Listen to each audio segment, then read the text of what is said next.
మామూలుగా అది కు మరియు పు. కు అంటే క వర్గము, పు అంటే ప వర్గము. కానీ మనము కకార ఖకారాల గురించే మాట్లాడుతున్నాము. పకార ఫకారాల గురించే మాట్లాడుతున్నాం. ఇంకెక్కడ దాని గురించి వేరే వర్ణాల గురించి అసలు చర్చనే లేదు. సో ఇప్పుడు immediate focus only on these 2 sets. ఓకేనా? ఇప్పుడు ఇక్కడ మీరు చూస్తే గనక మూడవ పాయింట్ ఎవరైనా చదువుతారా? మూడవ పాయింట్ యద్యపి यद्यपि अस्मिन् सूत्रे कु वा पु इत्यनेन कवर्ग पवर्गयोः उल्लेखः कृतः अस्ति तथापि विसर्गस्य निर्माणं खर् वर्णे परे एव भवति। अतः अस्य सूत्रस्य प्रसक्तिः अपि ककारे परे खकारे परे वा पकारे परे फकारे परे वा एव విద్యతే. ఎవరికైనా అర్థమైందా ఈ పాయింట్? అంటే కూపు అంటే వర్గం మొత్తం పవర్గం మొత్తం ఉన్నా కానీ ఇక్కడ మనం కర్ర అన్నప్పుడు ఓన్లీ కర్కశ వ్యంజనాలే తీసుకుంటాం కాబట్టి మిగతా 3, 4, 5 స్థానాల్లో ఏమంటారు మృదు వ్యంజనాలు ఉంటాయి కాబట్టి అవి తీసుకోవట్లేదు అనుకుంటున్నానండి. అంతే అంతే. ఎందుకంటే ఇక్కడ విసర్గస్య నిర్మాణం, విసర్గ యొక్క నిర్మాణము ఏమిటది? ఖర్వర్ణే పరే అయితేనే. ఓకేనా? అందుకనే మనం ఇది విసర్గ సంధి కేటగిరీలో మనం చదువుకుంటాం. ఓకే, అందుకనే ఈ విసర్గకి ఆ విసర్గ నిర్మాణంలో ఈ కర్వర్ణాల పాత్ర ఇంపార్టెంట్ ఉంటుంది. దాని from that point of view ఏంటంటే మనము ఇది చదువుతున్నాము, ఇది విసర్గ సంధి దాంట్లో. సో దాన్నే ఎక్స్టెండ్ చేస్తూ ఇక్కడ క వర్గం మొత్తము ప వర్గం మొత్తము అని సూత్రంలో చెప్పినప్పటికీ మనము క ఖ ప ఫల్నే కన్సిడర్ చేస్తున్నాం. ఓకేనా? అదే క్లారిఫికేషన్. మనకి ఎటువంటి డౌట్ ఉన్నా సరే ఈ డీటెయిల్స్ లో మనకి క్లారిఫికేషన్ మనం పొందవచ్చు. సరే, ఇప్పుడు మరి ఇదే ఉత్సర్గ సూత్రానికి ఒక అపవాద సూత్రం. ఉత్సర్గ సూత్రం ఏమిటి? దీని యొక్క జనరల్ రూల్ ఏమిటి? మామూలుగా విసర్జనీయస్య సహా అనేది జనరల్ రూల్. ఇది ఒక అపవాద సూత్రం. కుప్పోహ్క పౌచ విసర్గ తర్వాత కకార ఖకారాలు పకార ఫకారాలు వస్తే విసర్గ కానీ క్రమశః జిహ్వామూలీయం లేదా జిహ్వామూలీయ లేదా ఉపధ్మానీయ కానీ ఆదేశం అవుతాయి అని చెప్పారు. చాలా బాగుంది. ఇంతవరకు మనకు స్పష్టంగా అర్థమైంది. నెక్స్ట్ వచ్చేసరికి అసలు విషయం సోపదాదౌ. వస్తుంది మనకి సోపదాదని మన భారతి గారు చెప్పారు. సోపదాదని విడగొడితే సహ అపదాదౌ. Very good. సహ ఏ విభక్తిలో ఉంది? ప్రథమ ఏకవచనం. ప్రథమ విభక్తి. సో ప్రథమలో ఉంది కాబట్టి 1 లో ఉంది అంటే అది ఆదేశము, అంటే అది వస్తుంది అని అర్థమైపోయింది. ఓకే, ఇప్పుడు ఈ కుప్పోహ్క పౌచ అలాగే ఇదంతా చర్చ విసర్గ గురించి. విసర్గ గురించి అనేది జనరల్ ఉపసర్గ రూల్. సో విసర్గకు అని మనము అనువృత్తి చేసుకున్నాం. కుప్వోహో అంటే దీని ఇమ్మీడియట్ పైన సూత్రం అది 8.3.37 ఇది 8.3.38 ఇది 8.3.37 లో మనం కుప్వోహ్క పౌచ గురించి చెప్పుకున్నాం. అక్కడి నుంచి కకార ఖకారాల్ని పకార ఫకారాల్ని తెచ్చుకున్నాం. అవి ఎక్కడ ఉండాలన్నారు? కుప్వోహ 7.2 కదా. ఇక్కడ మనకి అపదాదౌ ఏ విభక్తిలో ఉంది? సప్తమి సప్తమి ఏకవచనం. ఓకేనా? సప్తమి ఏకవచనం. సో ఈ సూత్రంలో ఏమంటున్నారంటే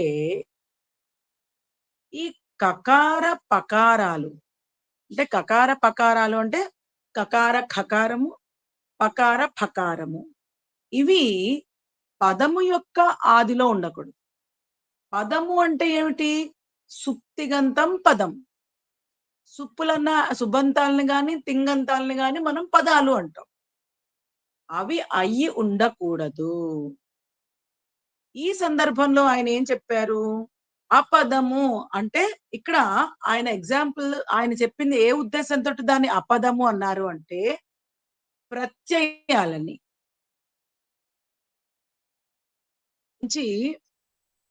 ఉల్లేఖించబడింది ఈ సూత్రంలో. ఆ ఉద్దేశంలో ఏమిటవి? పాశ కల్పక కామ్య ఈ 4 ప్రత్యయాలు. ప్రత్యయాలు ఆటోమేటికల్లీ పదాలు కావు, అందుకొనే అపదం. ఈ 4 కూడా ప్రత్యయాలు. వాటిని పదము అపదము అని మనము సెగ్రిగేట్ చేస్తే ఇవి పదము కాదు. ఎందుకంటే సుప్పులు లేవు, తింగులు లేవు. They are by themselves suffixes. అవి ప్రత్యయాలే. వాటికి పదసంజ్ఞ ఆస్కారం లేదు. ఎందుకంటే ప్రత్యయానికి మళ్ళీ సుప్పులు చేరవు, ప్రత్యయానికి మళ్ళీ తింగులు చేరవు. కాబట్టి వీటికి పదము అనే అర్హత లేదు ప్రత్యయాలకి. కాబట్టి ఇది పదమా అపదమా అని మనం చెప్పాలి అంటే ఇది అపదములు అని చెప్తాం. ఈ ప్రత్యయాలు అపదములు అని చెప్పచ్చు. సో అలా అపదాలకి కకార ఖకారాలు, పకార ఫకారాలు ఆదిలో ఉండి పదాంతములందున్న విసర్గకు ఇటువంటి ప్రత్యయాలు పరములో ఉంటే అప్పుడు విసర్గకు సకారం ఆదేశము. సూత్రంలోనే చెప్పేశారు. అపదాదౌ సహ అపదాదౌ సహ వస్తుంది. బాగుంది. ఈ చర్చ అంతా దేని గురించి చెప్పుకుంటున్నాము? విసర్గ మార్పు గురించి చెప్పుకుంటున్నాము. విసర్గ యొక్క వికారం గురించి చెప్పుకుంటున్నాం. విసర్గ దేని కింద మారుతుందో చెప్పుకుంటున్నాం. కాబట్టి విసర్గని తెచ్చుకున్నాం. విసర్గ స్థానములో సకారము ఆదేశమగును. బాగుంది. ఎప్పుడు? అపదాదౌ అది సప్తమిలో ఉంది అంటే అది పరంలో ఉండాలి. అపదం అనేది పరంలో ఉండాలి. ఎటువంటి అపదము? కకార ఖకారాలు ఆదిలో ఉన్నా, పకార ఫకారాలు ఆదిలో ఉన్నా అటువంటి ప్రత్యయములు అంటే అటువంటి అపదములు అని చెప్తున్నారు. ఇక్కడ ఆయనకి మొత్తం శోధిస్తే ఆయనకి పనికొచ్చినవి 4. పాశ కల్ప కామ్య ఇవన్నీ ప్రత్యయాలు. మనం ఎలా అయితే ఒక్కొక్క ప్రత్యయం ఒక్కొక్క అర్థంలో ఇస్తుంది పదాన్ని అని మనం చెప్పుకున్నాం. అవునా? ఒక్కొక్క ప్రాతిపదికని మనము ఇప్పుడు అది చూసుకున్నాము. ఏమిటి? మనము ల్యుట్టు ప్రత్యయం చూసుకున్నాము. అదొక అర్థంలో ఉంటుంది. ఘై ప్రత్యయం యాడ్ చేసాము. ఘై ప్రత్యయము ఒక రకంగా అర్థం వచ్చే పదాలను ఇస్తుంది. అలా ఇక్కడ పాశ అన్నది ఒక రకమైనటువంటి అర్థము, కల్ప అనే ప్రత్యయము ఒక రకమైనటువంటి అర్థాన్ని ఇచ్చే ప్రాతిపదికను తయారు చేస్తుంది. క అనేది ఇంకొక రకము, అలాగే కామ్య అనేది ఇంకొక రకము. ఇలా ఈ 4 ప్రత్యయాలు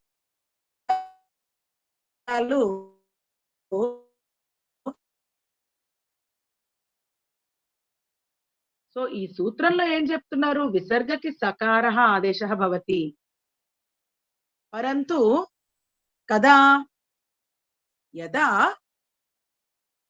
కకార పకారౌ పరే స్తః పరంతు కస్మిన్ భవనీయం? అపదాదౌ భవనీయం. అర్థమైందా? అపదాదౌ అంటే పదము కాకూడదు. ఇంకొకసారి చెప్తాను. ఇక్కడ ఏమంటున్నారు? విసర్గ పద అంతములో విసర్గ ఉంది. ఫస్ట్ కండిషన్ అది. విసర్గ గురించి మాట్లాడుతున్నాం కాబట్టి పద అంతములో ఉన్నటువంటి విసర్గకు ఓకే దాని పక్కన అపదములు ఆ అపదములకి ఆదిలో ప క ఖ గాని ప ఫ గాని ఉండాలి అని చెప్తోంది ఆ సూత్రం. ఇక్కడ మనకి పాణిని గారు ఏం చేశారు, 4 అటువంటి కండిషన్ ని మీట్ అయ్యే ప్రత్యయాల్ని అందించారు. వాటి గురించి ఈ సూత్రం రాశారు. సో పాశ ఇది ఒక ప్రత్యయము, దానిలో మొదటి అక్షరము ప. కల్ప ఇది కూడా దీని యొక్క మొదటి అక్షరము క. సో ఆదిలో ఉన్నాయి. అపదానికి ఆదిలో ఉన్నటువంటి అపదానికి ఆదిలో ఉన్న కకార ఖకారాలు పకార ఫకారాలు పరమైతే పదాంతములో ఉన్నటువంటి విసర్గకు సకారం ఆదేశమగును అని చెప్పే సూత్రమే సోపదాదౌ. సోపదాదౌ. సో సహ అపదాదౌ అని విడగొట్టుకున్నాం. సో అపదం అంటే ఏమిటి, పదము కానిది. పదము అంటే ఏమిటి, సుప్పన్నా ఉండాలి తింగన్నా ఉండాలి. అంటే తింగంతము సుబంతము వీటిల్నే పదాలు అంటాం. సో అపదం అంటే ఏమిటి, ఇక్కడ ఈ సందర్భంలో ప్రత్యయము అపదం, ప్రాతిపదిక కూడా అపదమే. కానీ ఈయన ఈ సందర్భంలో ఈ 4 ప్రత్యయాలకి అవి పదాలు కాదు కాబట్టి అపదం అన్న వర్డ్ వాడారు. ఇది ఈ సూత్రం చెప్తాం. కుప్వోహ్క పౌచ అన్న సూత్రము జనరల్ రూల్. మళ్ళీ సబ్లో ఫస్ట్ ఒక రూల్ చెప్పారు, దానిలో sub rule or exception rule కుప్వోహ్క పౌచ. మళ్ళీ కుప్వోహ్క పౌచాని బాధించే మళ్ళీ ఇంకొక కండిషన్, ఆ కండిషనే సో అపదాదౌ. ఇక్కడ మనకి విసర్గకి పక్కన పకారం వస్తే నార్మల్ గా ఏం రావాలి, విసర్గన్నా రావాలి లేదా పకారం కాబట్టి ఉపధ్మాన్యం అన్నా రావాలి. Very good. అలాగే విసర్గకు పక్కన కల్ప వచ్చింది, నార్మల్ కండిషన్ లో ఏం రావాలి, జిహ్వామూల్యం. విసర్గ కానీ జిహ్వామూల్యం. ఓకేనా, కుప్వోహ్క పౌచ అదే చెప్తుంది. విసర్గ విసర్గగానా ఉండిపోతుంది లేదా జిహ్వామూల్యంగానా మారుతుంది. మరి ఇక్కడ ఏమవుతోంది, మరి సూత్రం ఏం చెప్తోంది, సో అపదాదౌ సూత్రం ఏం చెప్తోంది, ఏమొస్తుంది అంటుంది, విసర్గ దేని కింద మారుతుంది అంటోంది, సకారం సకారం కింద మారుతుంది. సో ఇదేంటి, కుప్వోహ్క పౌచకి బాధక సూత్రం, దానికి ఎక్సెప్షన్ సూత్రం. ఓకేనా, అది.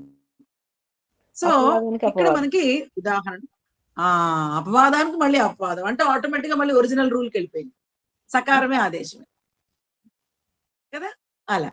సో ఇది ఈ సోపదాదౌ అన్నదానికి ఒక. ఇందులో మళ్ళీ ఇంకొక కండిషన్ కూడా ఉంది, అనవ్యయమస్యేతి అని చెప్పారు. ఇక్కడ ఏం చెప్తున్నారు, అవ్యయానికి సంబంధించిన విసర్గ ఉంటే, అవ్యయం కూడా ఒక రకమైనటువంటి పదమే ఫస్ట్ ఆఫ్ ఆల్ యాక్చువల్లీ చెప్పాలి అంటే. ఓకే, ఇక్కడ అవ్యయానికి చెందినటువంటి విసర్గ ఉంటే ఈ రూల్ అప్లై కాదు, మళ్ళీ కుప్వోహ్క పౌచ అనే అప్లై అవుతుంది. అందుకనే మనము ప్రాతః ప్లస్ కల్పము వస్తే మళ్ళీ కుప్వోహ్క పౌచ అనే అప్లై చేస్తాం.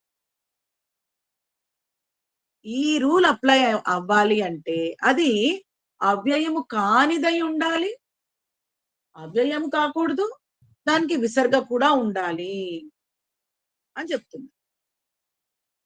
అనవ్యయస్యేతి వాచ్యం యది విసర్గః అవ్యయస్య అంతే అస్తి చేత్. ఒకవేళ విసర్గ అవ్యయం యొక్క అంతములో ఉంటే అస్య సూత్రస్య ప్రయోగః న భవతి. ఈ సూత్రం యొక్క ప్రయోగము ఉండదు అని చెప్తున్నారు. అవ్యయము ఉంటే, అవ్యయానికి చెందినటువంటి విసర్గ ఉండి కల్పం అన్న ప్రత్యయం వస్తే ఇది పని చెయ్యదు. మళ్ళీ కుప్పో కపోచాకే వెళ్ళిపోతాం. జనరల్ గా ఏంటి, ఈ పాశ కల్పక కామ్య ఈ 4 ప్రత్యయాలు ఉంటే విసర్గకి సకారం రావాలి. అదే చెప్తోంది సో అపదాదో, సో పదాదో అదే చెప్తోంది. కానీ దీనికి మళ్ళీ ఎక్సెప్షన్ ఏంటి, అవ్యయము అయ్యి దానికి విసర్గ ఉండి దాని పక్కన ఈ 4 ప్రత్యయాల్లో ఏదైనా వస్తే మీకు సకారం ఆదేశం అవ్వదు. కుప్పోహ్ కపోచానే ఆదేశం అవుతుంది అని చెప్పేదే అనవ్యయస్యేతి వాచ్యం. ఇదొక వార్తికం. రెండో వార్తికం ఏం చెప్తుంది, కామ్యే రోరేవేతి వాచ్యం. మామూలుగా మనకి ఋత్వం నుంచి విసర్గ వస్తుంది, మనకు చాలా అలవాటైన పదమే అది. ఋత్వం నుంచి విసర్గ వస్తుంది. అలాగే మనకి రేఫ నుంచి కూడా విసర్గ వస్తుంది. 2 రకాలుగా విసర్గలు వస్తాయి. ఋత్వం నుంచి మనకు తెలిసింది ఖరవసానయోర్ విసర్జనీయ, అదేం చెప్తుంది, రేఫకి విసర్గ ఆదేశం అవుతుంది ఖర్లు లేదా అవసాన దశలో అని చెప్తుంది. ఆ రేఫ ఎలా వచ్చింది, అనుబంధ లోపం తర్వాత ఋత్వంకి అనుబంధ లోపం జరిగి అప్పుడు రేఫ ఒకటే మిగిలి ఆ రేఫకు మనకి ఖరవసానయోర్ విసర్జనీయ అన్న సూత్రంతో విసర్గ ఆదేశం అవుతుంది. సో విసర్గ 2 రకాలుగా పుడుతుంది. ఋత్వం నుంచి రేఫ అయ్యి విసర్గ వస్తుంది. రెండవ రకము డైరెక్ట్ గా రేఫ ఉంటుంది, రేఫ నుంచి కూడా విసర్గ పుడుతుంది. ఇక్కడ ఏం చెప్తున్నారు, కామ్య అన్న ప్రత్యయం ఉంది, బాగుంది. ఇప్పుడు అది ఋత్వంతో పుట్టిన విసర్గకు పక్కన కామ్య అని వచ్చి ఉందనుకోండి సిచ్యువేషన్. ఋత్వం నుంచి నిర్మితమైన, ఓకే, ఋత్వం నుంచి నిర్మితమైన విసర్గ ఉండి దాని పక్కన ఈ కామ్య అన్న ప్రత్యయం వస్తే అప్పుడే దానికి సకారాదేశము జరుగుతుంది. లేదంటే మళ్ళీ కుప్పో కపోచాకే వెళ్ళిపోతుంది సూత్రము. ఇది సో అపదాదో. సో అపదాదో ఏమంటున్నది, సహ వస్తుంది 3 కండిషన్స్ లో. పదాంతంలో విసర్గ ఉండాలి, ఫస్ట్ కండిషన్. పదాంతంలో విసర్గ ఉండాలి, బాగుంది. దాని పక్కనే ఏముండాలి, అపదములు ఉండాలి. అపదములు అంటే ఈ సందర్భంలో ప్రత్యయాలు, 4 ప్రత్యయాల గురించి చెప్పారు. ఆ 4 ప్రత్యయాలు వేటితో మొదలవ్వాలి, ఖ గాని ఫ గాని. అలా చూసుకుంటే వారికి 4 ప్రత్యయాలు కనబడ్డాయి. పాశ కల్ప క కామ్య ఈ 4 ప్రత్యయాలు కనబడ్డాయి. ఈ 4 ప్రత్యయాల్ని ఏ అర్థంలో జోడిస్తారు అనేది అక్కడ ఇచ్చారు, తర్వాత మీరు వివరంగా చదువుకోవచ్చు.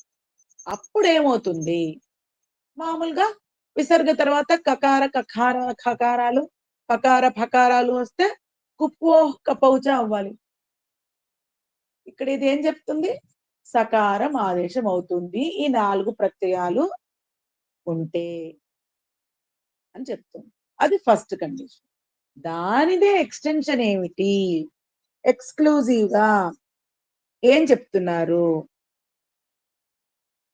అవ్యయము యొక్క విసర్గ ఉండి ఈ 4 ప్రత్యయాలలో ఏవైనా ఉంటే, అవ్యయము ఉండి ఈ ప్రత్యయాలు ఉంటే ఈ సూత్రం పనిచేయదు.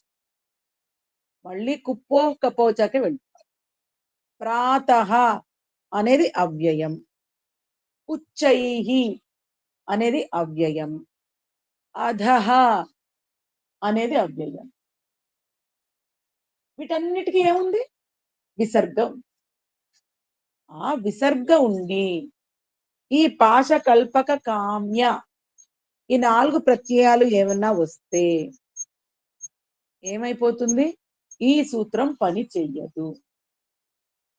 ఈ సూత్రం పని చేయకుండా మళ్ళీ ఒరిజినల్ గా కుప్పో కపోచాకే వెళ్ళిపోతుంది.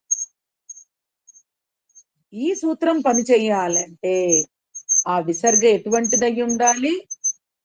అనవ్యయం, అవ్యయము కానిదై ఉండాలి. అవ్యయము కానిదై ఉండాలి. అలాగే ఆ అవ్యయము కాని దానికి విసర్గ ఉండాలి చివర. అన్ని అవ్యయాలకు విసర్గ ఉండదు, అది అనవ్యయం అవ్వాలి. ఆ అనవ్యయమైన దాని తర్వాత ఈ 4 ప్రత్యయాల్లో ఏవైనా వస్తే అప్పుడే వాటికి సకారాదేశం జరుగుతుంది. లేదంటే కుప్పో కపోచానే ప్రవర్తిస్తుంది అని చెప్పేదే అనవ్యయస్యేతి వాచ్యం. అందరూ మ్యూట్ లో అనండి. అనవ్యయస్యేతి వాచ్యం, అనవ్యయస్యేతి వాచ్యం, అనవ్యయస్యేతి వాచ్యం. సోపదాదౌ, సోపదాదౌ, సోపదాదౌ కుప్వోః కపౌచ, కుప్వోః కపౌచ విసర్జనీయస్య సహా. సో ఒరిజినల్ గా విసర్జనీయస్య సహా ఉత్సర్గం, తర్వాత దానికి బాధక సూత్రం. కుప్వోః కపోచకి బాధక సూత్రం ఏమిటి?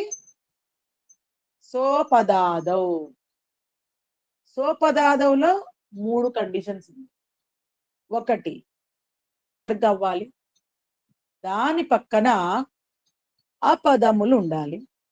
ఆ అపదముల యొక్క ఆదిలో కకార ఖకారాలు గాని పకార ఫకారాలు గాని ఉన్నట్లయితే ఆ విసర్గకు సకారాదేశం వచ్చింది. అది నార్మల్ గానే బిహేవ్ చేసి విసర్గ వచ్చింది అనుకోండి, కుప్పో కపోచ పనిచేస్తాం కదా, మళ్ళీ విశేషంగా సూత్రం రాయక్కర్లేదు. ఇక్కడ విశేషంగా సూత్రం ఎందుకు రాశారు? అదే సిచ్యువేషన్ లో ఇక్కడ సకారం ఆదేశం అవుతాం. ఎందుచేత? ఎందుకంటే ఇవి అపదాలు కాబట్టి. అది కండిషన్ 1. కండిషన్ 2, అవ్యయం యొక్క విసర్గ అయితే ఇది పనిచేయదు, అనవ్యయం అయి ఉండాలి. అనవ్యయం అంటే మీకు ప్రాతిపదిక అలాంటివి అనవ్యయాలు, అది అవ్యయం కానిది, అలా చూసుకోవచ్చు. ఓకేనా? సో అనవ్యయస్యేతి వాచ్యం, అవ్యయం కానిదై ఉండాలి, దానికి విసర్గ ఉండాలి. అదే అది అవ్యయం అయితే వాటి పక్కన ఈ 4 ప్రత్యయాల్లో ఏదైనా వస్తే అప్పుడు ఇది పని చెయ్యదు. అనవ్యయం పక్కనే వీటికి ప్రభావం ఉండి అప్పుడే సకారం వస్తుంది. అనవ్యయస్యేతి, అనవ్యయస్యేతి, అనవ్యయస్యేతి. నెక్స్ట్ కండిషన్ ఏమిటి అంటే రుత్వం నుంచి వచ్చినదై ఉండాలి. రుత్వం నుంచి వచ్చిన విసర్గ అయి ఉండాలి. దాని పక్కన మళ్ళీ ఈ ప్రత్యయాలు ఉంటే అప్పుడు కూడా సకారం ఆదేశం అవుతుంది. లేదు అంటే సకారం ఆదేశం కాదు, మళ్ళీ కుప్వోః కపోచాకే వెళ్ళిపోతుంది. యది విసర్గ, అక్కడ చదువుతున్నాను చూడండి. కామ్యే రోరేవేతి వాచ్యం, కామ్యే రోరేవేతి వాచ్యం. కామ్యే సప్తమిలో ఉంది, కామ్య అనేది పరములో ఉన్నప్పుడు అని చెప్తున్నాను. యది విసర్గ రు ఇత్యస్మాత్ నిర్మితః నాస్తి. రు నుంచి వచ్చినది కాకుంటే, నిర్మితః దానిచే తయారైంది కాకుంటే, నాస్తి తర్హి అప్పుడు, కామ్య శబ్దే పరే, కామ్య అన్న పదము ఆ శబ్దం పరంగా ఉంటే, అస్య సూత్రస్య ప్రయోగః న భవతి. రుత్వం నుంచి పుట్టినది కానిదైతే ఏంటి విసర్గ, మనం విసర్గ గురించి చెప్పుకుంటున్నాం. ఆ రుత్వం నుంచి తయారైనటువంటి విసర్గ కాకపోతే, అటువంటి సందర్భంలో కామ్య అనే శబ్దము పరములో ఉన్నట్లయితే ఎటువంటి ప్రభావము ఉండదు ఈ సూత్రానికి. మళ్ళీ కుప్పోకపౌచ అనే పనిచేస్తుంది. ఈ సూత్ర ముఖ్య ఉద్దేశం ఏంటి? సకారం సంపాదించడం. దానికి కండిషన్స్ 3 రకాలు చెప్పుకున్నాం. ఆ కండిషన్స్ మీట్ అవ్వకపోతే కుప్పోకపౌచనే అవుతుంది అని చెప్తున్నారు. క్లియరా అండి? అర్థమైందా? ఎవరైనా చెప్పగలరా? రీప్రొడ్యూస్ చేయగలరా? నేను ఏం చెప్పాను ఏమన్నా అర్థమైందా? ట్రై చేస్తారా? ట్రై చేయండి, ఏం పర్వాలేదు. పెట్టాను. కుప్పోకపౌచ ఏం చెప్తోంది? ఎవరైనా చెప్తారా?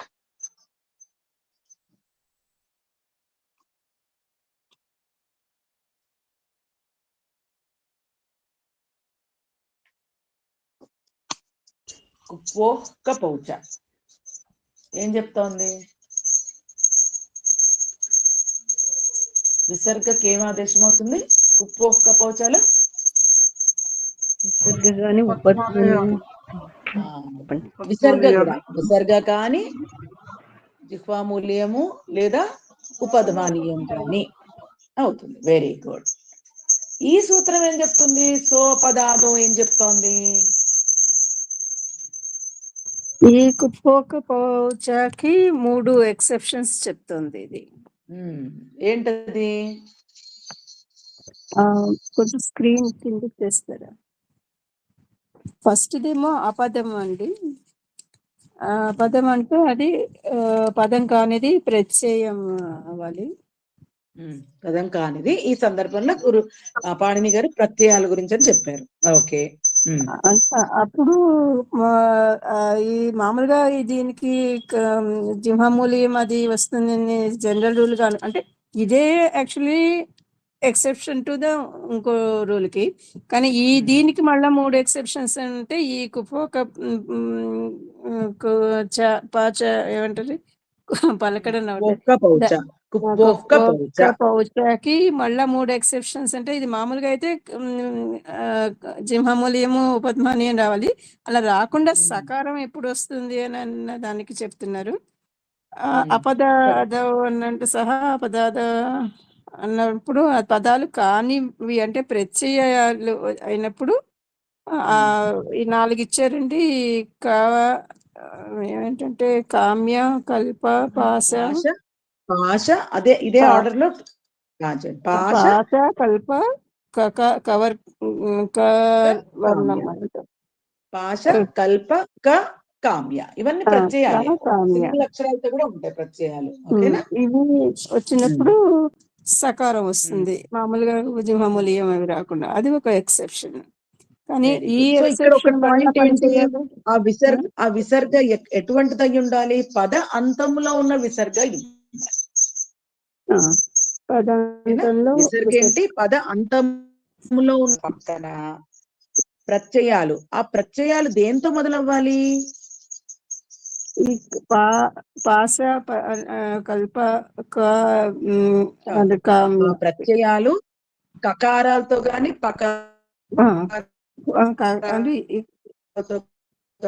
కుప్పో అన్నది అనువృత్తి జరిగింది. అంటే క ఖ కానీ ప ఫ కానీ ఆ లెటర్స్ తోటి స్టార్ట్ అవ్వాలి ఆ ప్రత్యయాలు, ఆ అపదాలు. అంటే నాలుగేనా వేరే కూడా ఉంటాయి? ఆయన రాసింది ఈ 4 గురించే. ఈ సూత్రం ఉన్నాయి, చాలా ప్రత్యయాలు ఉన్నాయి. కానీ ఈ 4 ఈ పా కా తోటి మొదలయ్యాయని మనకు అర్థమవుతుంది. అప్పుడు సకారం అవుతుంది అనమాట ఈ పదాలు కాని వచ్చినప్పుడు. అది ఒక ఎక్సెప్షన్. రెండోదేమో రెండవది రెండోది ఇదేమంటారంటే ఫస్ట్ వర్డ్ విసర్గ దేంతో కలిసిందో అది అవ్యయంతో కూడింది అయితే అంటే ప్రాతః ఉచ్చై ఇంకోటి ఏదో చెప్పారు అలాంటి అంటే ఫస్ట్ వర్డ్ ఏ దేనికైతే విసర్గ ఉందో అది కానీ అవ్యయంతో కూడింది అయితే మళ్ళా ఇది అప్లై అవ్వదు. Very good. అనవ్యయం అయితేనే మళ్ళా ఈ కౌచ అది అవుతుంది అనమాట. లేకపోతే మళ్ళీ ఇప్పుడు అనవ్యయం అయితేనే సకారం అయిపోతుంది అనమాట. అనవ్యయం అయితేనే అనవ్యయం యొక్క విసర్గ అయితేనే సకారం ఆదేశం అవుతుంది. లేదు అంటే అవ్యయంకి సంబంధించిన విసర్గ అయ్యి ఈ కల్పం అనేది ప్రత్యయం వస్తే అప్పుడు ఏమవుతుంది, మామూలు కుప్పో కపోచ అని ఒరిజినల్ రూట్ కే వెళ్ళిపోతుంది. ఇక్కడ సకారం ప్రసక్తే రాదు.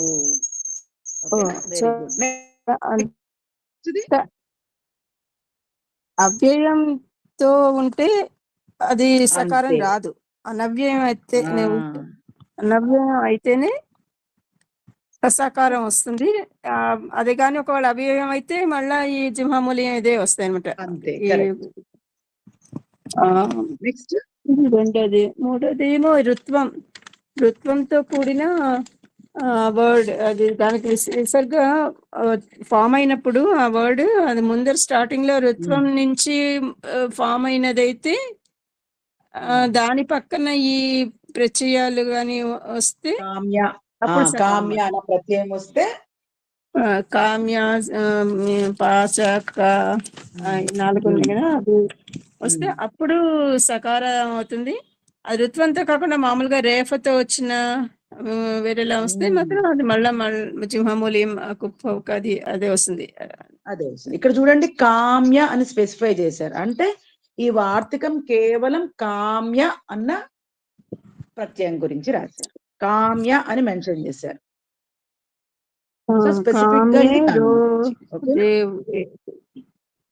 కామ్యే రోరేవేతి వాచ్యం అంటే కామ్య అన్న ప్రత్యయం గురించి ఇది ఒక వార్తికం రాశారు. బాగా చెప్పారండి లక్ష్మి గారు. ఇంకెవరైనా ట్రై చేస్తారా అండి? ఏం లేదు, మీరు చెప్పారు అంటే అర్థమైనట్టు, లేదు అంటే నేను మళ్ళీ చాలా కన్ఫ్యూజింగ్ గానే ఉందండి ఇది మాత్రం. ఉంటుంది మేడం, అందుకని నేను గురుగారు చెప్పడమే చెప్పారు. ఇప్పుడు అసలైన దానిలోకి ప్రవేశిస్తున్నారు అని. అవునా? రేపు గురుగారు చెప్పినప్పుడు ఇంకా అర్థమైపోతుంది బాగా. ఓకే, మళ్ళీ ఇంకా ఎవరైనా ప్రయత్నిస్తారా? కుప్పో కపోచ నుంచి మొదలు పెట్టండి. కుప్పో కపోచ ఏం చెప్తుంది? నేను హెల్ప్ చేస్తాను. కొన్ని నేను ప్రశ్నలు వేస్తాను, మీరు ఆన్సర్స్ చెప్పండి. కపోచ నేను ట్రై చేయనండి. చెప్పండి మేడం. కుపోక పెడితే ఏమవుతుంది? కుపోక పౌచ పెడితే విసర్గ గాని పలకచ్చు, లేకపోతే ఉపద్మానీయం కానీ ద్విభామూల్యం గాని ఉపద్మానీయం గాని చెప్పాలి. అక్కడ కువర్గము కావర్గము పావర్గము అని ఇచ్చినప్పటికీ కూడా మనం ఖర్వర్గంలోని ఖ పాప మాత్రమే తీసుకోవాలి. అన్ని లెటర్స్ తీసుకోకూడదు. అదండి. దానికి మళ్ళా అపవాద సూత్రాలు వచ్చేసరికి సర్పరే విసర్జనీయ అనే సూత్రం ప్రకారము సర్పరే విసర్జనీయ దీనికి అపవాద సూత్రం కాదు. కుప్పో కపోచకి అపవాద సూత్రం ఈ సోపదాలు సో అపదాదవ్ అనేది సహ అపదాదవ్ అనేది అపవాద సూత్రము. ఇది వచ్చేసరికి సహ అనేది ప్రథమ ఏకవచనము కాబట్టి విసర్గకి ఏం ఆదేశం అవుతుంది? విసర్గ స్థానంలో సకారం ఆదేశం అవుతుంది. అపదాదం అంటే ప్రత్యయాల్ని మనం ఇక్కడ అపదాలు అంటాం. ఇక్కడ అపదాల కింద ప్రత్యయాల్లో వాళ్ళు చెప్పిన కామ్య కల్ప కామ్య అనేవే తీసుకోవాలి. ఎందుకు అవే తీసుకున్నారు? 4 తీసుకున్నారు. ప్రత్యయాలు చాలా ఉన్నాయి, కానీ ఇది దేనికి అపవాద సూత్రము? ఈ కుపోహ పౌచక అపవాద సూత్రం కాబట్టి ఏ వర్ణాల గురించి మాట్లాడుతోంది? క ఖ ప ఫ గురించే మాట్లాడుతోంది. కాబట్టి ఆ అక్షరాలతో మొదలైనటువంటి అపదాల గురించే ఈ సూత్రంలో అపవాద సూత్రం లాగా రాశారు. ఓకేనా, అది మర్చిపోకూడదు. అది అపదాల అవ్వాలి. ఆ అపదాల యొక్క ఆదిలో ఏ వర్ణాలు ఉండాలి, క ఖ గాని ప ఫ గాని ఉండాలి. అది మెయిన్ పాయింట్. కంటిన్యూ చేయండి మేడం. ప్రత్యయాలు ఇప్పుడు పదాలు కావు కాబట్టి అవి ప్రత్యయాల పరంగా ఉంటాయి. అవి పదాంతంలో విసర్గ ఉండాలి. తర్వాత అది వచ్చే సకారం వస్తుంది. మొదట అవ్యయం ఉండి పరంలో ఇది ఉండాలి. అనవ్యయస్యేతి వాచ్యం అనే దాంట్లో ముందర అవ్యయం ఉండాలి. తర్వాత ఈ పదాల్లో ఏది వచ్చినా దాన్ని విసర్గ కింద కానీ సకారం అవుతుంది అన్నాం కదా, సకారం కింద మార్చుకోవాలి. అవ్యయం అవ్వకూడదు, అనవ్యయం అవ్వాలి. అవ్యయం అయితే మామూలుగా కుప్పో కపోచనే ప్రవర్తిస్తుంది. అనవ్యయం అక్కడ సూత్రంలోనే వార్తికంలోనే ఏముంది, అనవ్యయస్యేతి వాచ్యం అని చెప్తారు. అనవ్యయం, అవ్యయం కాని పదము యొక్క విసర్గ ఉంటేనే అప్పుడు సకారం అవుతుంది. ఎప్పుడు ఈ కల్పం అన్న ప్రత్యయం వచ్చినప్పుడు మనకి ఏంటిది, అనవ్యయం అయి ఉండాలి. అవ్యయం అయితే ఏమవుతుంది, కుప్పో కపోచన ప్రవర్తిస్తుంది. ఆ వార్తికం అదే చెప్తుంది, క్లియర్ గానే ఉంది మనకి. అనవ్యయం అయితేనే సకారం వస్తుంది. అవ్యయస్య అంతే అస్తి చేత అస్య సూత్రస్య ప్రయోగః నా భవతి. నా భవతి అంటున్నారు చూడండి.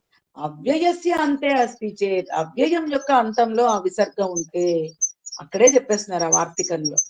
యది విసర్గ, ఒకవేళ విసర్గ అవ్యయస్య అంతే అస్తి చేత్, అవ్యయం యొక్క అంతంలో ఉంటే ఈ సూత్రం ప్రయోగం ఉండదు, నా భవతి. సో ఆటోమేటిక్ గా అవ్యయంలో ఉండకూడదు అంటే ఏమిటి, అవ్యయంలో ఈ సూత్రం ఇది ఉంటే విసర్గ ఉంటే పనిచేయదు, అనవ్యయంలో అయితే ఈ సూత్రం పనిచేస్తుంది. అది అలాగే కామ్యే రోరే వేటి వాచ్యం, ఇది కూడా కామ్య రుకారం అంతంలో ఉన్న పదంకి కామ్యే అనే పదం మాత్రమే పరంగా ఉంటే, రుకారం పదంతంలో రుకారం నుండి పుట్టిన, రుకారం నుంచి లేదా రుత్వం వలన పుట్టినటువంటి విసర్గ అంతములో ఉండి, ఓకేనా, పరంలో కామ్య అనే పదం ఉంటే అది మళ్ళా కుపోక పౌచ సూత్రం వర్తిస్తుంది. కాదు, రుత్వం నుంచి పుట్టినదైతే అప్పుడు ఈ కామ్య వచ్చినప్పుడు సకారం వస్తుంది. రుత్వం నుంచి పుట్టినది కాకపోతే కుపోక పౌచ వెళ్తుంది. అక్కడ చదవండి మేడం ఒక్కసారి. యది విసర్గః రు ఇత్యాత్, రు అని రేఫ ఇత్యాత్ అనాలండి ఇక్కడ. రు ఇత్యస్మాత్ నిర్మితః నాస్తి తర్హి కామ్య శబ్దే పరే అస్య సూత్రస్య ప్రయోగః నా భవతి. ఈ సూత్రము వర్తించదు. అంటే ఇది విసర్గః ఇత్యస్యాత్ నిర్మితః నాస్తి, రుత్వం నుంచి కాకపోయిందైతే, కామ్య శబ్దం పరముగా ఉన్నప్పటికీ ఈ సూత్రం పనిచేయదు. ఈ సూత్రం పనిచేయలేదు అంటే సకారం రాదు. సకారం రాదు అంటే మళ్ళీ విసర్గ గాని జిహ్వమూల్యము లేదా ఉపధమానీయం గాని వస్తుంది అని చెప్పడం. మళ్ళీ కుప్పో కపోజానే పనిచేస్తుంది. అదే ఈ సోపదాదో అన్న సూత్రం చెప్పేది. మనకు ఒకటే బండ గుర్తు, ఇది కుప్పో కపోజాకి అపవాద సూత్రము. కుప్పో కపోజాలో ఏమొస్తున్నది, విసర్గ గాని జిహ్వామూల్యం ఉపధమానీయం వస్తున్నాయని మనకు తెలుసు. ఇది అపవాద సూత్రం కాబట్టి సహ అపదాదవు అని చెప్పారు. అక్కడేమో పదం పక్కన అపదం పక్కన అన్న వివరణ ఇవ్వలేదు కుప్పో కపోజాలు. ఇక్కడికి వచ్చేసరికి ఏంటి, అపదము పరములో ఉంటే, కకార ఖకారాలతో కాని పకార ఫకారాలతో కాని అపదము ఉంటే, పదం అంతంలో ఉన్న విసర్గకు అటువంటి విసర్గకు సకారము ఆదేశం అవుతుంది అని చెప్తారు. అక్కడ సూత్రం అదే చెప్పేస్తోంది కదా. సహ అపదాదో, సహ సహ అంటే సకారం ఆదేశం అగును అని చెప్తున్నారు. 3 కండిషన్స్. ఓకేనా? 3 కండిషన్స్ లో ఆదేశం అవుతుంది. అవి వాటి యొక్క మొదటి వర్ణాలు కకార ఖకారాలు గాని పకార ఫకారాలు గాని ఉండాలి. అప్పుడు విసర్గకు పక్కన అటువంటి అక్షరాలతో మొదలైనటువంటి ప్రత్యయాలు పక్కన ఉంటే అప్పుడు విసర్గకు సకారం వస్తుంది. ఓకే, బాగుంది. రెండో కండిషన్ ఏమిటి? అవ్యయం పక్కన ఈ ప్రత్యయాలు ఉంటే, ఆ అవ్యయం ఎటువంటిది? విసర్గ ఉంటే దాని పక్కన ఈ ప్రత్యయాలు ఉంటే ఈ సూత్రం పనిచేయదు. మళ్ళీ మీరు కుప్పో కపోచాకే వెళ్ళిపోవాలి. అనవ్యయం అయ్యి, విసర్గతో కూడిన అనవ్యయం అయ్యి ఈ ప్రత్యయం ప్రతిపరంలో ఉంటే అప్పుడే సకారం వస్తుంది. మూడవ సూత్రము, ఋత్వం నుంచి పుట్టినటువంటి విసర్గ ఉండి దాని పక్కన కామ్య శబ్దం ఉంటే అప్పుడే దీనికి సత్వం వస్తుంది అటువంటి విసర్గకు. లేదు అంటే ఋత్వం నుంచి పుట్టినదైనది కానిచో కుప్పం కపోచానే ప్రవర్తిస్తుంది. ఇది సూత్రం. పద్మ గారు, అర్థమైందా మీకు? అర్థమైందండి. అర్థమైందా? చెప్తారా మేడం మీరు ఒకసారి? ట్రై చేస్తాను. కుప్పో కపోచాలో విసర్గకి ఖాలు పరంగా ఉంటే విసర్గ కానీ జిహ్వామూల్య కానీ ఆదేశంగా వస్తాయి. అలాగే విసర్గకి పాలు పరంగా ఉంటే విసర్గ కానీ ఉపధ్మానీయ కానీ ఆదేశంగా వస్తాయి. దానికి అపవాద సూత్రము సో అపదాదవ్. ఇదేంటంటే ఇక్కడ సహ అపదాదవ్. అపదాదవ్ అంటే పదాలు కానివి. అంటే ఇక్కడ ప్రత్యయాలను తీసుకున్నారు. 4 ప్రత్యయాలు పాశ కల్ప కామ్య. ఇవి గనక విసర్గకి పరంలో ఉంటే ఇది కుప్పో కపోచ ప్రకారము ఇక్కడ ఉపధ్మానీయ కానీ జిహ్వామూల్య కానీ రావాలి. కానీ ఇక్కడ సకారము ఆదేశంగా వస్తుంది. మళ్ళీ ఇంకొకటి వార్తికము అనవ్యయస్యేతి వాచ్యం అని. ఇది విసర్గకి అదే అంటే అవ్యయంతో కూడిన విసర్గ కనుక అదే ముందు పదంలో ఉంటే గనక తర్వాత కల్పం ఇలాంటి ప్రత్యయాలు ఉంటే అవ్యయాలు విసర్గతో కూడిన అవ్యయాలు ఉంటే కనుక సకారం ఆదేశంగా రాదు. కరెక్ట్. అంటే కుప్పో కపోచానే వర్తిస్తుంది. కామ్యే రోరే వేతి వాచ్యం అనేది ఇంకొకటి వార్తికము. దీనిలో ఈ విసర్గ ఋత్వం నుంచి వచ్చిందైతే గనక మళ్ళీ ఈ సోపదాదో అనేది వర్తించదు. అంటే సకారం ఆదేశంగా రాదు. రేఫతో నుంచి పుట్టినది అయితే వస్తుంది, ఋత్వం నుంచి పుట్టినది కానిదైతే రాదు. అట్లా ఋత్వం నుంచి పుట్టినదైతే కామ్య అనే పదము శబ్దము పరంలో ఉంటే వస్తుంది, సకారం వస్తుంది. సకారం వస్తుంది. ఋత్వం నుంచి పుట్టిన విసర్గ కానిది అయినచో రాదు. రూల్ అది. ఋత్వం నుంచి పుట్టాలి ఆ విసర్గ. ఋత్వం నుంచి పుట్టిన విసర్గ ఉండి దాని పక్కన కామ్య అనే శబ్దము ఉంటే అటువంటి సందర్భంలో ఆ విసర్గ సకారం అవుతుంది. ఋత్వం నుంచి పుట్టినది కానిచో, అందుకనే నాస్తి రు ఇత్యస్మాత్ నిర్మితః నాస్తి, దీని నుండి పుట్టినదే కానిచో తర్హి కామ్య శబ్దే పరే, కామ్య శబ్దము పరము అయినచో అస్య సూత్రస్య ప్రయోగః నా భవతి, ఈ సూత్రం యొక్క ప్రయోగము జరగదు. ఈ సూత్రం ఏం చెప్తుంది? విసర్గ సకారం కింద మారాలి అని చెప్తుంది. కానీ ఇక్కడ రుత్వం నుంచి పుట్టనిదైనచో, పుట్టకపోతే అప్పుడేమవుతోంది? కండిషన్ మీట్ అవ్వట్లేదు. అప్పుడు కుప్పోహ్క పౌచానే అవుతుంది. కొంచెం ట్రిక్కీగా ఉంటుంది కానీ ఇంకా తప్పదు, మనము సూత్రాలన్నీ నేర్చుకోవాల్సిందే. ఓకేనా రాణి గారు, అర్థమైందా మేడం? కన్ఫ్యూజన్ గా ఉందా? సూర్యకాంతం గారు మనీ ఇంకొకసారి మనీ రుత్వం నుంచి వస్తే మేడం ఒక్క డౌట్ అండి. నేను నేను చెప్పింది కరెక్ట్ కాదో చెప్పండి. ఈ సోపదాదవ్ అనేది ఎక్సెప్షన్ కాబట్టి ఈ ఎక్సెప్షన్ ఎప్పుడు అప్లై అవుతుంది లేదు అన్నది 3 కండిషన్స్ చెప్తున్నారు. సో సోపదాదవ్ ఎప్పుడు అప్లై అవుతుంది అన్నది అది అపదమైనప్పుడు కానీ, రుత్వం నుంచి పుట్టినది కానీ, ముందు వాడు అవ్యయం అయితే గాని ఈ సోపదాదం అనవ్యయం, అవ్యయం కానిదైన విసర్గ అయితే అంతే. ఓకేనా? సో అసలు సోపదాదవ్ దేనికి ఎక్సెప్షన్ రూలు, దేనికి బాధక సూత్రం? కపౌచాకి బాధక సూత్రం. అవునా? సో కుప్పో కపౌచాకి ఇది బాధక సూత్రం. మామూలుగా అయితే కుప్పో కపౌచాలో ఏమొస్తున్నాయి? విసర్గ కానీ జిహ్వామూలీయ ఉపపద్మానీయ రావాలి.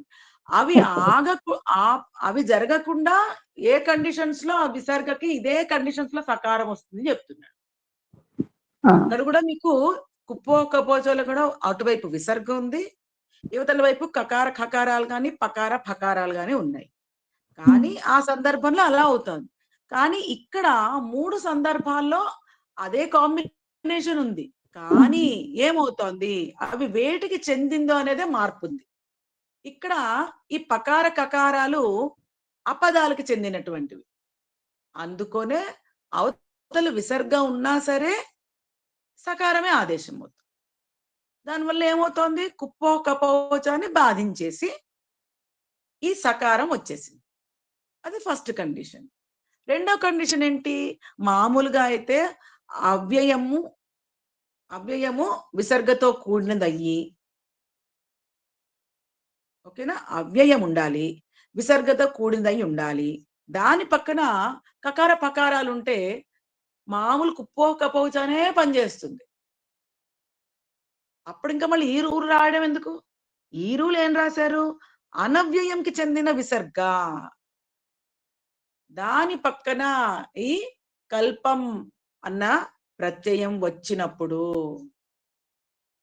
అప్పుడు సకారం వస్తుంది అని చెప్తుంది. అనవ్యయం ప్రాతః, అందుకనే మనము ప్రాతఃకి ఏం చెప్పుకున్నాము? ప్రాతః కల్పము. ఈ సూత్రం అప్లై అయితే సకారం రావాలి. ఎగ్జాంపుల్లో ఏముంది? కానీ స్క్రీన్ మీద ప్రాతః ప్లస్ కల్పం, ప్రాతః కల్పము లేదా ప్రాతః కల్పం అని ఉంది. అంటే ఏమిటి? సకారమే రాలేదు. ఎందుకు రాలేదు? ప్రాతః అనేది అవ్యయానికి చెందిన విసర్గ. కల్పం బాగుంది. మనము పాశ కల్పక కామ్య ఈ 4లో ప్రత్యయాల్లో ఏదొచ్చినా సరే మీరు వేసేసుకోండి బండ గుర్తు, ఏంటి సకారం వచ్చేస్తుంది అని ఫస్ట్ చెప్పారు. చెప్పి మళ్ళీ దానికి ఇంకొక సబ్ కండిషన్ ఏం పెట్టారు? యువతలది అవ్యయము కాకుండా ఉండాలి. అవ్యయము కాకుండా ఉన్నటువంటి దాని విసర్గ ఉండి కల్పము అనే ప్రత్యయం ఉంటేనే సకారం వస్తుంది, లేదు అంటే రాదు. అందుకనే ప్రాతః అనేది అవ్యయమే, అనవ్యయం కాదు. అందుకనే మళ్ళీ అది కుప్పో కపోచానే ప్రవర్తించింది. నెక్స్ట్ది రుత్వము. రుత్వముతో పుట్టినటువంటి విసర్గ ఉండాలి అని చెప్తుంది. రేఫతోటి కూడా పుడుతుంది, కానీ రుత్వం స్టేజ్ నుంచి పుట్టినటువంటి విసర్గ అయితేనే అప్పుడే దాని పక్కన కామ్య అన్న శబ్దం వస్తే సకారం వస్తుంది. రుత్వం నుంచి పుట్టినది కానిదైతే కామ్య శబ్దం పక్కన ఉన్నా ఈ సూత్రం ప్రవర్తించదు. అన్ని ఇక్కడే ఇచ్చారు, క్లియర్ గా ఇచ్చారు. మీరు రాసుకోవాలంటే ఇది రాసుకోవచ్చు, మీరు చాలా క్లియర్ గా ఇచ్చారు. మీరు చదవండి. మీరు మీ దీన్ని స్క్రీన్ షాట్స్ తీసుకొని మీరు అష్టాధ్యాయిలో ఆ బిట్స్ మటుకు స్క్రీన్ షాట్స్ తీసుకొని తర్వాత చదవండి. క్లియర్ గా చెప్పారు ఇక్కడ. పదాంతే విద్యమానస విసర్గస్య పదాంతమునందున్న విసర్గ స్థానములో, ఓకేనా, సకారాదేశ భవతి. ఎప్పుడు? పాచ కల్ప క కామ్య ఏతేషు ప్రత్యయేషు పరేషు. ఇటువంటి ప్రత్యయాలు ఈ ప్రత్యయాలు పరములో ఉన్నట్లయితే సకారాదేశము జరుగును. ఈ పాశ కల్ప క కామ్య అనే ఎందుకు ఎంచుకున్నారు? ఇవి పకార కకారాలతోటి మొదలైన ప్రత్యయాలు, అందుకనే వీటిని ఎంచుకున్నారు. అది ఫస్ట్ కండిషన్. ఇవి ప్రత్యయాలు అని ఎందుకు నొక్కారు ఆయన? అపదాలై ఉండాలి అని చెప్పారు. ప్రత్యయాలు అపదాలే కాబట్టి రాశారు. నెక్స్ట్ కండిషన్ ఏమన్నారు? లక్ష్మి గారు చెప్పారు ఇందాక. నెక్స్ట్ కండిషన్ ఏం చెప్పారు? పద్మ గారు కూడా చెప్పారు. అవ్యయముకి చెందిన విసర్గ కాకూడదు. ఎప్పుడైతే అది అవ్యయముకి చెందిన విసర్గ పక్కన పాశ కల్పక కామ్య ఏమైనా వచ్చాయో పని చెయ్యదు. అవ్యయం కాకుండా ఉండాలి, అది గమనించాలి. అందుకనే వార్తికమే అనవ్యయస్యేతి అని, అనవ్యయ అని నైసమాసం చెప్పేసింది అక్కడ. అవ్యయము కానిదై ఉండాలి, ఆ విసర్గ అవ్యయము కానిదైన దానికి చెంది ఉండాలి. అప్పుడు మళ్ళీ ఈ నాలుగిట్లో వస్తే అప్పుడు పనిచేస్తుంది. పొరపాటున అవ్యయంకి చెందిన విసర్గ ఉండి ఈ నాలుగు పక్కన వచ్చాయి అనుకోండి, ఈ సూత్రం పనిచేయదు. మళ్ళీ ఒరిజినల్ సూత్రమైన కుప్పో కపోచాకే వెళ్ళిపోండి. మూడవ కండిషన్ కామ్య అన్న దాని గురించి ప్రత్యేకంగా చెప్పారు. ఆ విసర్గ ఎటువంటిదై ఉండాలన్నారు? విసర్గ ఉండాలి. ఇప్పుడు విసర్గ సంధి గురించి చదువుకుంటున్నాం. విసర్జనీయస్య అనేదే మనకు అనువృత్తి జరిగింది. రుత్వము నుంచి పుట్టిన విసర్గ అయి ఉండాలి. రుత్వము చోట చే నిర్మించబడినదై ఉండాలి. రుత్వము నుండి నిర్మితమైన విసర్గ అయ్యి ఉండాలి. కాని పక్షములో ఈ సూత్రము పని చెయ్యదు. అదే చెప్పారు అక్కడ. యది విసర్గ రు ఇత్యస్మాత్ నిర్మితః నాస్తి తర్హి కామ్య శబ్దే పరే, కామ్య శబ్దము పరములో ఉన్నప్పటికీ అస్య సూత్రస్య ప్రయోగః నా భవతి. ఈ సూత్రం ఏం చెప్తోంది? నాకు సకారం కావాలి బాబు అని చెప్తోంది. ఈ కండిషన్ మీట్ అవ్వకపోతే ఏమైపోతుంది? మళ్ళీ కుప్పో కపోచా ఆక్రమించుకొని కూర్చుంది. ఇది గెలవలేదనుకోండి, కుప్పో కపోచా వచ్చి తయారై కూర్చుంటుంది. నేను చేసుకుంటాను నా పని, నువ్వు నీ కండిషన్స్ లేవు ఇక్కడ, నేను చేసుకుంటాను అని అది మళ్ళీ ప్రవర్తించడం మొదలు పెడుతుంది. అర్థమైందా కొంచెమన్నా? ఇప్పుడు అర్థమైందండి. అంటే ఓన్లీ సా పదాదవు అనే దాని గురించి అది చెప్తూ దీనికి దానికి ఇది ఎక్కడ పని చేయదు అనేది మళ్ళీ చెప్పారు ఇక్కడ, అంతే కదండి. అంటే కుప్పపోకపోతే రావచ్చు, కానీ ఈ సకారం అనేది రాదు అనే దాని గురించి చెప్పారు ఇక్కడ. సకారం మామూలుగా వస్తుంది ఏ కండిషన్ లో? అనవ్యయస్య విసర్గః భవేత్, అనవ్యయస్య విసర్గః భవేత్. नो चेत् अव्ययस्य विसर्गः अस्ति चेत् तर्हि प्रकृतसूत्रं न प्रवर्तते. प्रकृतसूत्रं न प्रवर्तते. अनव्ययस्य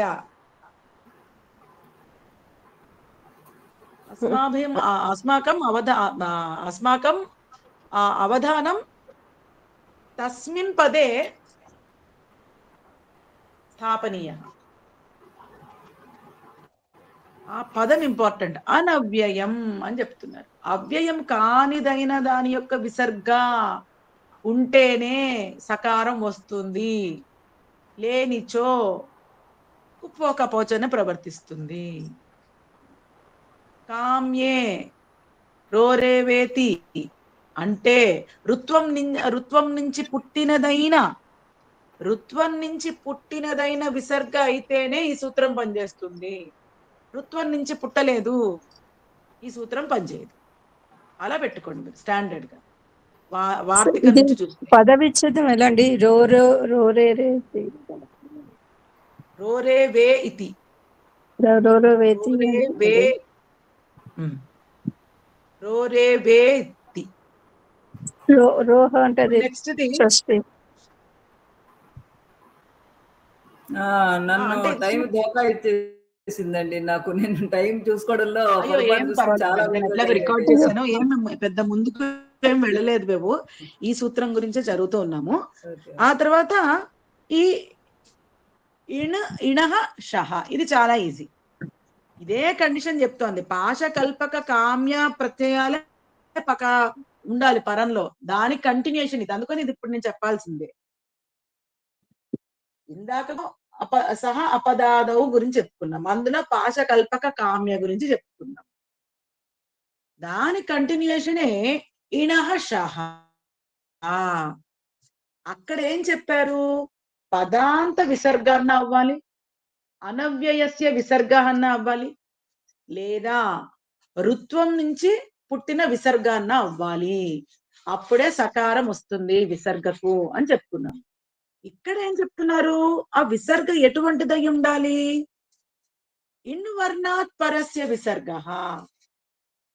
అంటే ఇన్ను వర్ణాలకు వెంటనే అవ్యవధానంగా ఉండే విసర్గ అయి ఉండాలి. ఇన్ను వర్ణాలు అంటే ఏమిటి? ఇన్ ప్రత్యాహారంలో సెకండ్ లర్న్ వరకు వస్తాయి కదండి. ఫస్ట్ సూత్రం నుంచి 6వ సూత్రం. అది ఫస్ట్ సూత్రంలో లర్న్ వరకు రాదు, ఓన్లీ ఈ ఊ గురించే మాట్లాడుతుంది. ఓకేనా? ఓన్లీ ఇన్ కోహో అన్న సూత్రమే పరనకారం గురించి మాట్లాడుతుంది. ఇన్ కోహో మనం చెప్పుకున్నాము. ఇన్ కోహో అణుదిత్ సవర్ణస్య చ ప్రత్యయ, ఈ 2 సూత్రాలే పరనకారంని ఇన్వాల్వ్ చేసుకుంటాయి. మిగిలినవన్నీ నకారంతో ఎండైన సూత్రాలు మొదటి నకారం దగ్గర ఆగిపోతాయి. సో ఇక్కడ ఇన్ అంటే ఏమిటి? ఎన్ని వర్ణాలు వస్తున్నాయి ఇన్నులో? ఈ ఊ. సో ఈ ఊలకి పక్కన ఉన్నటువంటి విసర్గ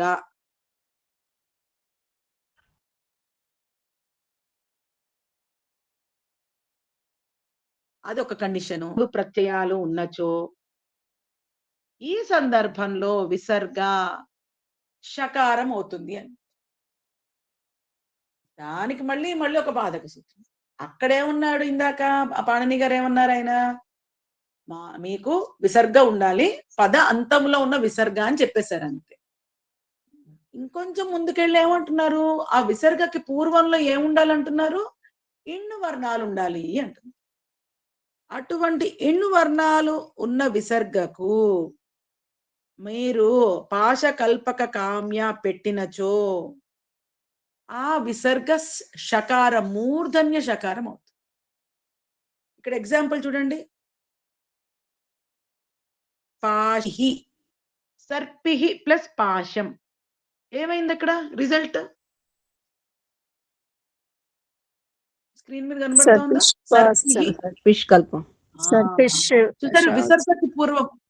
విసర్గకి పూర్వం ఏముంది? ఇకారం ఉంది. ఆనుపూర్వి చేయండి. ఆనుపూర్వి చేస్తే సకారాకార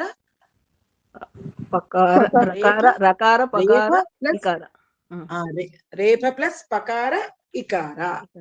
కాబట్టి ఆ తర్వాత విసర్గ. కాబట్టి ఇక్కడ ఏమవుతుంది? విసర్గకి ఇమ్మీడియట్ గా పూర్వంలో ఏముంది? ఇన్ను వర్ణం ఉంది.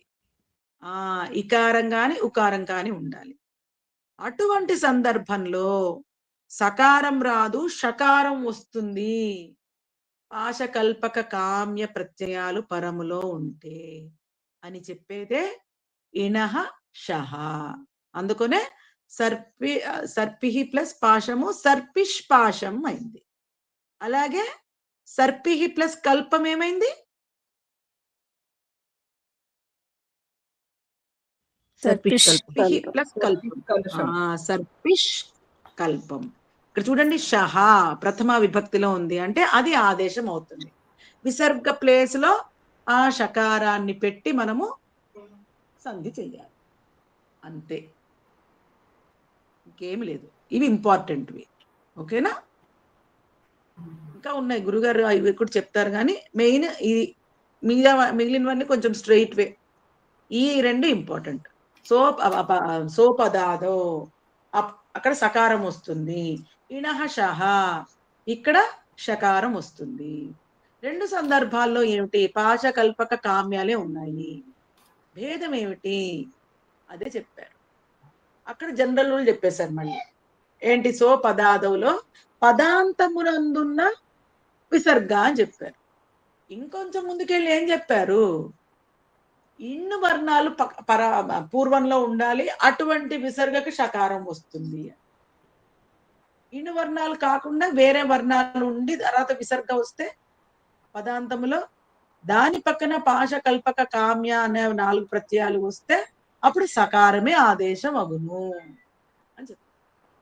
సో ఈ 2 సూత్రాలు కుప్పో కపోచ యొక్క అపవాద సూత్రాలు. ప్రత్యయాల గురించి మాట్లాడుతున్నారు, అపదాలు కాబట్టి ప్రత్యయాల గురించి మాట్లాడుతున్నారు. ఆ ప్రత్యయాలు కకార ఖకారంతో గాని పకార ఫకారంతో గాని స్టార్ట్ అవ్వాలి. సోపదేశ హలేమో సకారం ఆదేశం అవుతుంది. ఇనహ షహాలో షకారం ఆదేశం అవుతుంది. ఏ కండిషన్స్ చూడండి.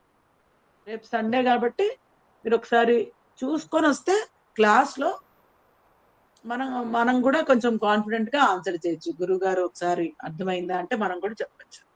ఓకేనా? సరే అండి, నేను అర్థమైంది అని అనుకుంటున్నాను. అట్లీస్ట్ 10%. మీరు ఇమ్మీడియట్ గా చదివితే మీకు అర్థమైంది. సరే అండి, మరి ధన్యవాదాలు. మళ్ళీ సోమవారం మళ్ళీ మామూలుగా సోమవారం గురువు గారి క్లాస్ ఉంది కదా, ట్యూస్డే మార్నింగ్ కలుస్తాం. ఓ ట్యూస్డేనా? Okay okay. మరి మండే నాడు నేను ఎగ్జాంపుల్స్ తోటి వస్తాను. Then will discuss the examples. మనకి ఇప్పటి వరకు చెప్పిన సూత్రాలు ఎగ్జాంపుల్స్ తోటి నేను పోస్ట్ కూడా చేస్తాను మీకు. అందరికి కొన్ని ఇస్తాను ఎగ్జాంపుల్స్. అందరికి అన్ని ఇవ్వను. మండే క్లాస్ ఉంటుందా? మండే గురువు గారి క్లాస్ ఉంటుంది కదండి సాయంత్రం. మండే ఉంటుంది యాక్చువల్లీ కదా. అవును, మండే, వెన్స్డే అండ్ ఫ్రైడే కదా. అవునండి, మనకి ట్యూస్డే 2 పూట్ల అట్లా పెట్టుకుంటాం కదా. సో మండే 5 o'clock కి కలుస్తాము. అండ్ ట్యూస్డే మళ్ళీ గురుగారు చెప్పిన సూత్రాలే 2 పూట్ల కలుస్తాం. సో మళ్ళీ ట్యూస్డే మామూలుగా మన ఈ అభ్యాస వర్గంలో కలుస్తాం.